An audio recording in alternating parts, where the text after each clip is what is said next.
Natalia POV. Nako, Natalia. Pagpasensyahan mo na iyang si Senyor ito Mateo natin, mahigpit lang talaga yan sa mga trabahador niya, ani Manang Chris Santa. Narinig kasi niya ang naging usapan kanina tungkol sa day off ko. Magko-commute patuloy ako bukas.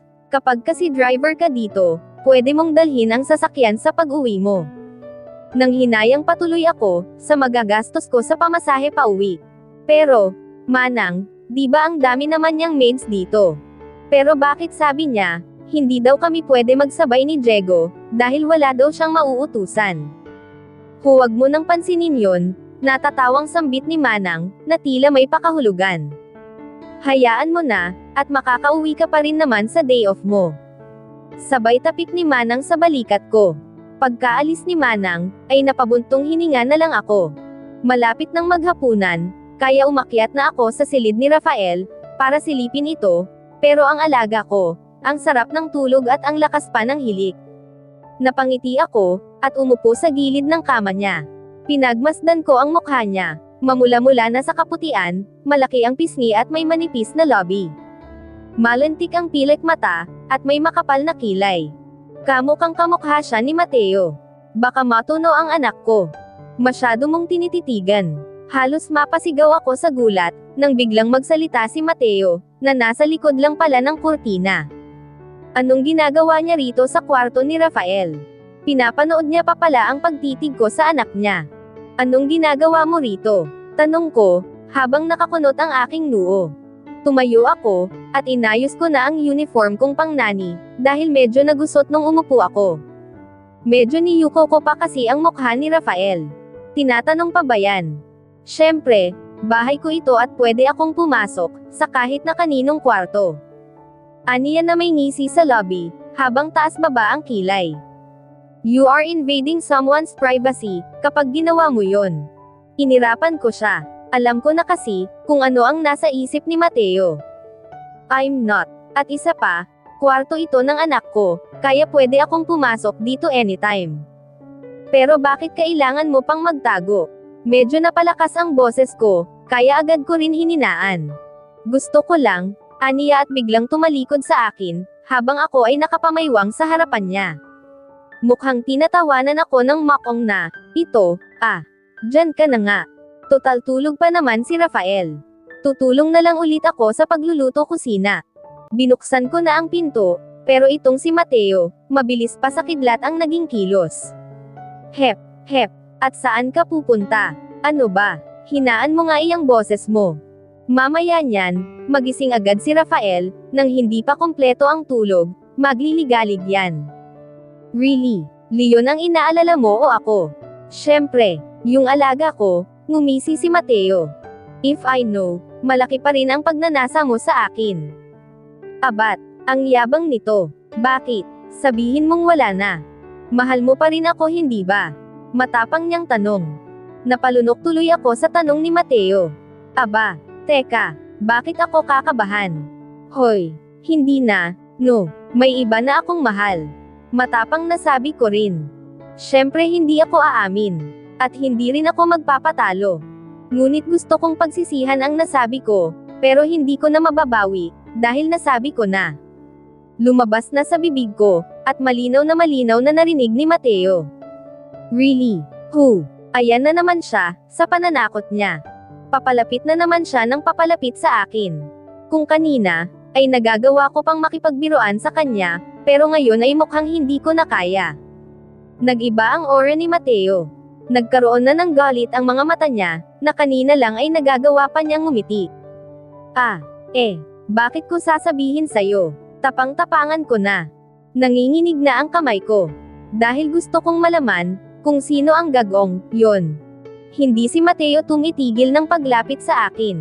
Napakagat ako sa aking ibabang lobby. Sagot, napalakas na ang boses ni Mateo, kaya agad akong napatingin, sa kinaroroonan ni Rafael. At ayan na nga, nagising na ang bata. Daddy, why are you shouting at my yaya? Pupungas-pangas na tanong ni Rafael, habang kinukusot ang mga mata. Naghikap pa ng bahagya, at halatang antok pa. Nagkaroon naman ako ng pagkakataon, na lumayo kay Mateo, at patakbo akong lumapit kay Rafael. Baby, Rafael, your daddy is not shouting at me. Naiilang akong ngumiti. Pagtingin ko kasi kay Mateo, ay nakakunot pa rin ang noo, habang nakatingin sa akin. Hindi ba niya ako tutulungan, na magpaliwanag sa anak niya?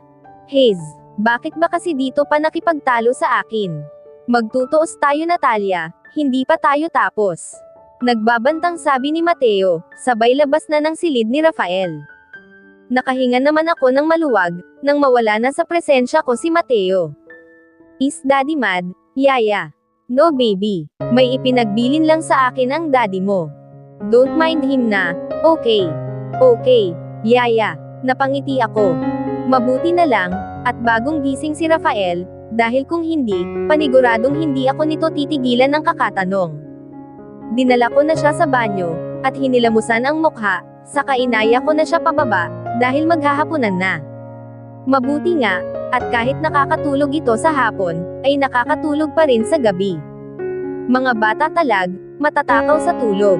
Pagbaba namin, ay eksaktong naghahain na ang ibang mga maids, na pinangungunahan ni Manang Crisanta. Wala pa si Mateo, siguro ay nasa kwarto pa niya ito. Oh, Natalia, pakainin mo na si Rafael, kung gusto mo ay sumabay ka na sa alaga mo, kung nagugutom ka na. Sige po, Manang. Balak ko na talagang sabayan ang alaga ko sa pagkain, dahil balak kong mamayang alas 8 na umuwi sa amin, para naman mahaba-haba ang oras na may Google ko kay inay. Makikipagpalit na lang ako kay Diego ng day off. Nilagyan ko na ng pagkain ang plato ni Rafael. Hindi naman ito nagpapasubo, kaya naglagay na rin ako sa aking plato, at nagsimula na rin akong kumain. Belinda, tawagin mo na doon si senyor ito, para makasabay na sa pagkain ni na Natalia. Utos ni Manang kay Belinda. Okay po, Manang. Agad namang tumalima si Belinda, at nagmamadaling umakyat na pataas ng hagdan, para puntahan si Mateo. Pagbaba ni Mateo, ay halos malaglag na naman ang pangako. Ano ba yan? Haharap sa hapagkainan, bagong ligo, at nagtutuyo pa ng buhok, tapos half-naked pa, at tanging jogging pants lang ang suot. Nang makita ko ang ngisi ni Mateo, ay agad kong itinikom ang bibig ko, at ibinalik agad sa pagkain ang aking atensyon. Yaya, I want more rice, sabay turo ni Rafael sa kanin. Okay, baby. Nilagyan ko si Rafael ng pagkain sa plato niya. Hindi pa ako tapos, ay may utos na kaagad si Mateo. I want rice din. Sinulyapan ko siya. Ibinibigay ko sa kanya ang lagayan ng pagkain. Pwede bang lagyan mo rin ang plato ko? Okay, tugon ko. Lumapit sa kanya, at nilagyan ko ng kanin ang plato niya. Ramdam ko ang paninitig ni Mateo sa bawat galaw ko. Pagkatapos kong lagyan ng kanin ang plato niya, ay ibinalik ko na ang kanin sa lagayan nito, at uupo na sana ako, pero naudlot nang muling magsalita si Mateo. Natalia, pakilagyan mo nga ako ng kaldereta. Kumumo ang noo ko. Sinaman ko siya ng tingin, pero ang makong baliwala ang tingin ko. Wala akong nagawa, kundi kunin din ang kaldereta, at kagaya kanina, ay nilagyan ko rin ang plato niya. Naging dalawa patuloy ang inaalagaan ko sa hapagkainan. Okay na ba? Tila naninimbang kong tanong. Okay na. Thank you. Nginitian pa ako sabay kindat. Inirapan ko na lang si Mateo, at ipinagpatuloy ko na ang pagkain ko. Napapailing na lang ako, habang inuubos ko ang pagkain ko. Isa sa pinakamahirap na gawin, ay maging kasabay mo ang ex mo sa hapagkainan. Lalo at hindi pa kayo nakaka-move on sa isa't isa. Kinagabihan, matapos kong malinisan si Rafael, ay pinuntahan ko ang silid ni Manang, para makapagpaalam. Wala namang naging pagtutol si Manang. At habang wala daw ako, ay si Belinda muna ang bahala kay Rafael. Nasabi ko na rin naman kay Diego, napalat na kami ng araw ng day off, at pumayag naman siya kaagad. Nagmamadali kong inayos ang damit ko, at ilang gamit na dadalhin. Sinilip ko ulit si Rafael, ngunit tila mahimbing na ulit sa pagtulog, kaya hinalikan ko na lang siya sa pisngi, nang may iba yung pag-ingat, dahil baka magising ko pa siya. Lumabas ako ng silid, bitbit ang backpack ko. Tahimik ang bawat paghakbang ko, dahil alam kong nagpapahinga na rin ang ibang mga maids. Maingat akong lumabas ng pintuan, pagkatapos ay nagmamadali na akong lumabas ng gate. Nagpaalam pa ako sa guard na naririto, at agad din naman pumayag. Nang mawaglit na ang atensyon niya sa akin, dahil sa tumawag ay umalis na rin ako at naglakad. Balak kong mag-taxi na lang pauwi, para hindi hassle. Huminto ako sa may mga dumadaan na sasakyan. Nag-abang ako ng taxi, at sakto naman na may paparating na. Pero laking gulat ko, nang may basta na lang tumigil na sasakyan sa harapan ko. Bumukas ang bintana. Get in. Sabi ko sa'yo diba, magtutuos pa tayo. Binuksan ni Mateo ang pinto sa unahan ng sasakyan niya, humalukip-kap ako. Ayoko nga, saad ko, at nagsimula na ulit akong maglakad. Sus, dinadaan-daan pa niya ako sa pag-get in na yan. Lumang tugtugin na yan. Isa, Natalia, saway ni Mateo. Aba, ginawa pa akong bata ng makong na ito. Zay, bilang ka muna hanggang 10. Panunudyo ko pa. Aba, talagang inuubos mo ang pasensya ko, ha? Nanlaki ang mga mata ko, nang lumabas si Mateo, at pabagsak na isinarado ang pinto ng kotse. Pupuntahan niya sana ako sa may unahan ng sasakyan niya, pero tumakbo ako paikat papunta sa likuran ng kotse ni Mateo. Gusto mo pa ng habulan, ha? Kapag naabutan kita, lagot ka talaga sa akin. Banta pa ni Mateo. Naka-ready ako sa pagtakbo paikat, ngunit madaya si Mateo, dahil inakyat niya ang itaas ng kotse, at tinalon ang kinaroroonan ko. Ay, napasigaw ako, nang mahuli ako ni Mateo, at nakomer sa pagitan niya, at ng sasakyan niya. Got you, sabi pa niya, habang nakangising nakatingin sa akin. Ang daya mo naman. Dapat hahabulin mo ko doon paikat. Bakit ka kasi umakyat? Mautak ito. Sabay turo ni Mateo sa kanyang ulo. Ewan ko sayo. Tinanggal ko ang nakaharang niyang braso. Maglalakad na sana ako, pero napakabilis ng kamay ni Mateo at hinila na naman ako, saka isinandal sa kotse niya. Saan ka ba kasi pupunta? Dito ka lang sa tabi ko. May itatanong pa ako sayo. Ano ba kasi yon? Talagang dito pa tayo sa gitna ng kalsada maghaharutan. Don't mind them. I own this. Ano ba kasing itatanong mo? Nakahalukip-kap kong tanong. Sino muna yung mahal mo? Napanganga ako. Yun pa rin pala ang isyu ni Mateo. Secret. Sabay tawa ko. Isa. Hindi mo aaminin. May pagbabanta sa boses ni Mateo. Itinaas ko naman ang tingin ko sa kanya, habang nakataas ang kilay ko, at tiningnan siya sa mga mata. Ano bang pake mo, kung may mahal na akong iba? Mayabang nasambit ko sa harapan niya. Nagsalubong ang kilay ni Mateo, at naggalawan ang mga panga. Hindi ka pwedeng magmahal ng iba, tandaan mo yan. Sakay. Biglang nagbago ang timbre ng boses ni Mateo. Ano nga ba kasing pakialam niya? May asawa naman na siya diba? Bumuo na siya ng ibang pamilya, kaya anong pinuputol ng batsi ng lalaking ito? Binuksan ni Mateo ang pinto ng sasakyan, at pilit akong isinakay. Ano ba, Mateo? Gagabihin na ako masyado pa uwi.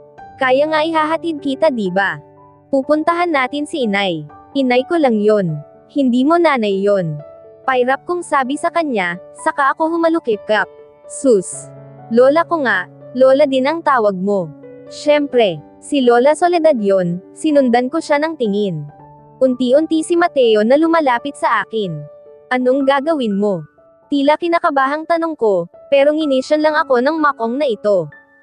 Palapit talaga ng palapit ang mukha ni Mateo, at nang 1 pulgada na lang ang pagitan namin, ay napapikit ako. Hinihintay ko ang paglapat ng lobby ni Mateo sa lobby ko, pero tunog lang ng seatbelt ang narinig ko, saka ang munting halakhak niya. Siraulo talaga itong Mateo na ito. If you want my kiss, pwede mo naman sabihin.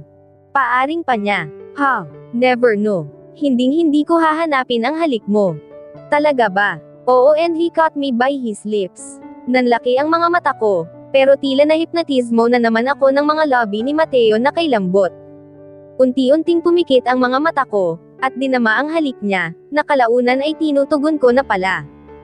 Tila na nauubusan na ako ng hangin, dahil ayaw niyang bitawan ang mga lobby ko. Ang mga kamay ni Mateo, ay nagsisimula ng maglakbay sa aking bewang, isinuot niya ng sabay sa loob ng aking shirt na damit, ang 2 kamay niya, talagang binabaliw na naman niya ako, sa mga ginagawa niyang ito sa akin. Unti-unti akong pinaangat ni Mateo, at pinaupo ako sa kandanggan niya. Hindi ko alam kung ano ang pinindot niya, para umurong ang inuupuan namin, kaya, naging mas maluwag na sa loob ng sasakyan ni Mateo. Patuloy kami sa paghahalikan. Patuloy din ang kamay niya. Nararamdaman ko na rin ang unti-unting pagkabuhay ng kanyang alaga, dahil naupuan ko iyon. We used to do this before, pero alam namin ang aming limitasyon, dahil mga bata pa kami noon, at nangako si Mateo na pakakasalan niya ako. Tinupad niya, ngunit ako naman ang tumanggi. Inabandona na ni Mateo ang lobby ko. Itinaas ang t-shirt ko. I miss this, Natalia. I miss doing this to you. Aniya habang patuloy sa ginagawa. Naramdaman ko na lang na tinatanggal na ni Mateo ang butones ng pantalon na suot ko. Oh my! Parang bigla akong kinabahan sa binabalak ni Mateo. Dito namin gagawin sa loob ng sasakyan niya. Mateo, stop. Pidjol ko sa kanya, ngunit tila naging pang-aakit ang tinig ko. Gusto ko siyang patigilan na ayaw ko. Why do you want me to stop? He said with his bedroom voice. Pero sa halip na tumigil, ay pinagpalit pa ni Mateo ang pwesto namin, at siya na ang umibabaw sa akin. Pinaayos na niya ako ng higa. Nakatitig siya sa aking mga mata. Unti-unti na niyang ibinababa ang zipper ng pantalon ko, habang titig na titig siya sa akin. I want to stop him. I want to protest, pero walang lumalabas sa bibig ko. I want you now, Natalia. Bulong ni Mateo. Nahigit ko ang aking hininga. Umiling ako. Hindi pa yata ako handa, Mateo. Why? Why you look so scared? I am not ready, Mateo. Why? Dahil hindi na ako ang mahal mo. Dahil may iba ka ng mahal. Nangungusap ang mga mata ni Mateo, habang nakatingin sa akin. Hindi sa ganon, Mateo, tumungo ako, at nag-iwas ako ng tingin sa kanya. Hey, don't be scared. I'll be gentle. Mahal na mahal kita, Natalia. Alam kong alam mo yan, at nararamdaman mo. Walang nagbago sa nilalaman ng puso ko. Ikaw lang talaga ang hinahanap nito, kaya hindi ko na palalampasan ang pagkakataong ito. Pero hindi ko na naituloy ang sasabihin ko, nang muli niyang sakupin ang aking mga lobby. Mabagal, mapaghanap, look at me, tingnan mo ang lahat ng gagawin ko sa'yo, Natalia. Gusto ko sa lahat ng gagawin mo, ako lang ang makikita at maalala mo. Gusto ko, ako lang ang mamahalin mo, at wala nang iba. Bulong ni Mateo, at tuluyan akong inangkin ni Mateo. Wala akong naramdaman na pagsisisi, sa pagbibigay ko ng sarili ko sa kanya, dahil sa kanya ko lang naman talaga ito balak ibigay, pero ang inaalala ko, ay ang magiging consequence nito. Akin ka lang, Natalia. Akin ka lang. Saad pa ni Mateo. Magmula ngayon, akin ka lang, Natalia. Wala nang ibang makakakuha sa iyo, kundi ako lang. Wala nang ibang makakahawak sa iyo kundi ako lang, may pagbabantang sabi ni Mateo. Naging sunod-sunod naman ang pagtango ko. Oo na lang, Mateo, kahit na walang kasiguraduhan, kung saan ba ako dadalhin ng kapusukang ito. Buong akala ko, ay kaya ko siyang kalimutan, at ipagsawalang bahala, kahit na araw-araw ko siyang nakikita, at nakakasama, pero hindi pa rin pala. Ang hirap kalimutan ng taong minahal mo, sa mahabang panahon, at heto nga, isinuko ko pa ang matagal ko ng iningatan. Napangiti ako, at hinalikan ko siya sa kanyang ulo. Sobrang higpit ng yakap ni Mateo sa akin, na tila ba pagkatapos nito ay tatakasan ko na siya. Niyakap ko rin siya ng mahigpit na mahigpit. Ngunit muli ko na namang naramdaman, ang pagkabuhay niya. I want more with you, Natalia. Ang plano kong pagpunta kay nanay, ay hindi natuloy, dahil dinala ako ni Mateo sa isang hotel. Pero nangako siya sa akin, na ihahatid ako kinabukasan. Pagkapasok namin sa loob ng hotel, ay nagpalinga-linga pa ako. Maganda ang silid, maaliwalas tingnan. Nakakapanibago lang, dahil ngayon lang ako nakapasok sa ganitong klase ng lugar. Napalingon ako kay Mateo, nang yakapin ako nito mula sa likuran ko. Let's take a bath together, bulong niya sa puno ng tainga ko. Agad nagtaasan ang balahibo ko sa katawan. Actually, masakit pa talaga ang harapan ko, dahil sa nangyari sa amin kanina. Okay, nanlalagkit na rin kasi ang katawan ko, sagot ko naman sa kanya. Hirap akong maglakad, pero tolerable naman. Pero ang bigat talaga ng pakiramdam ko. Pagkatapos naming magtalik ni Mateo, hinubad ko ang lahat ng saplot ko, at pumasok na ako sa banyo. Agad namang sumunod si Mateo, na wala na ring saplot. Agad akong napatingin sa alaga niyang wala pa man ang general, ay nakasaludo na kaagad. Gagawin ba ulit namin? Pero masakit pa, at pakiramdam ko ay parang namamaga pa. Natalia, napaurong ako, nang salubungin agad ako ni Mateo ng halik sa aking lobby. Idinikit ako sa dingding, at muli inangkin ako ni Mateo. Para siyang na-addict, nung natikman niya ako, dahil ayaw na niya akong tigilan. Pakiramdam ko tuloy magkakasakit na ako. Nakaraos na kami ng isang beses sa banyo, pero hindi pa rin si Mateo nakontento. Lumipat pa kami sa bathtub, at doon ay mal niya akong inangkin ng paulit-ulit. Hanggang sa manghina na ako tuluyan sa pagod. Binuhat na ako ni Mateo, at binihisan hanggang sa hindi ko na namalayan, na nakatulog na pala ako. Kinabukasan, ay nagising ako sa boses ni nanay. Akala ko ay guni-guni ko lang ang boses ni nanay, na naririnig ko, kaya binalak kong matulog na ulit. Natalia, anak, bumangon ka na dyan, at kakain na. Napamulat bigla ako, at bahagya pang nasilaw sa sinag ng araw. Nanay, paninigurado ko pa, tatayo sana ako, pero muli akong napahiga, nang maramdaman ko ang pananakit ng buong katawan ko, partikular na ang nasa gitnang hita ko. Oh my God! Bakit ganito? Para akong binugbog ng 10 katao. Nay, ulit pang tawag ko, kaya bumukas na ang pintuan, at pumasok na doon si nanay.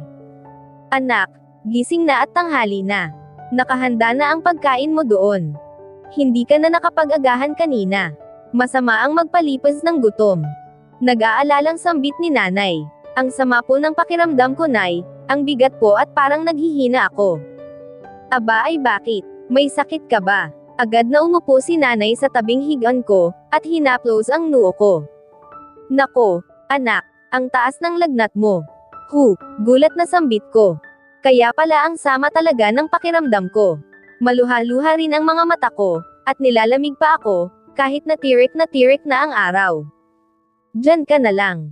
Huwag ka nang bumangon. Dadala na lang kita ng pagkain. Agad na lumabas si nanay, at pagbalik nito, ay may dala ng pagkain para sa akin. Sandali lang at ibibili kita ng gamot. Hintayin mo ako riyan. Opo, nay, nanghihinang sambit ko. Lumabas na si nanay ng pintuan.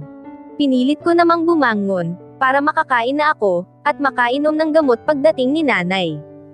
Pakiramdam ko, ay lumilindol ang paligid ko. Nahihilo talaga ako ngayon. Humigop ako ng mainit na sabaw ng tinulang manok, pero wala naman akong panlasa. Ano ba itong nangyari sa akin? Bakit bigla akong nagkasakit? Okay na okay pa naman ako kagabi. 2 kutsara lang ng kanin ang nakain ko, parang ayaw nang tumaggap ng pagkain ng tiyan ko. Bumukas ulit ang pintuan, at inyuwa si nanay. Bigla naman pumasok si Mateo sa isip ko. Heto na ang gamot anak, inumin mo na kaagad, si nanay na ang nagbukas ng gamot para sa akin. Inabot niya sa akin kasabay ng tubig. Agad ko namang ininom iyon, at napangiwi ako sa lasa dahil mapait. Sandali at pupunasan kita, kukuha lang ako ng batyang may tubig. Palabas na sana si nanay ng kwarto, pero tinawag ko ito, kaya napalingon sa akin habang nakahawak pa sa doorknob ng pintuan. Bakit anak? Anong nararamdaman mo? Mabilis pa sa 4:00, na lumapit sa akin si nanay. Okay na ako, nay. Itatanong ko lang po sana, kung paano ako nakauwi dito. Yun ba? Hinatid ka dito ni Mateo. Hinatid po niya ako. Nasaan na po siya? Nandyan po ba? Umiling si nanay sa akin. Wala na anak, umuwi din kaagad, dahil may aasikasuhin pa raw siya, pero babalik daw kapag susunduan ka na. Hindi na nakapagpaalam sa'yo, dahil mahimbing ang tulog mo nang dalhin ka niya dito. Nakatulog ka daw sa biyahe, ganun po ba? Tila ba nanlumo ako, sa hindi ko malaman na dahilan. Hindi man lang siya nagstay. Iniwan niya ako ng ganon-ganon na lang. At dito na po nagtatapos ang 5 kabanata ng ating kwento. At sanay muli niyo po akong samahan sa mga susunod pang kabanata. Maraming salamat po, ingat po tayong lahat.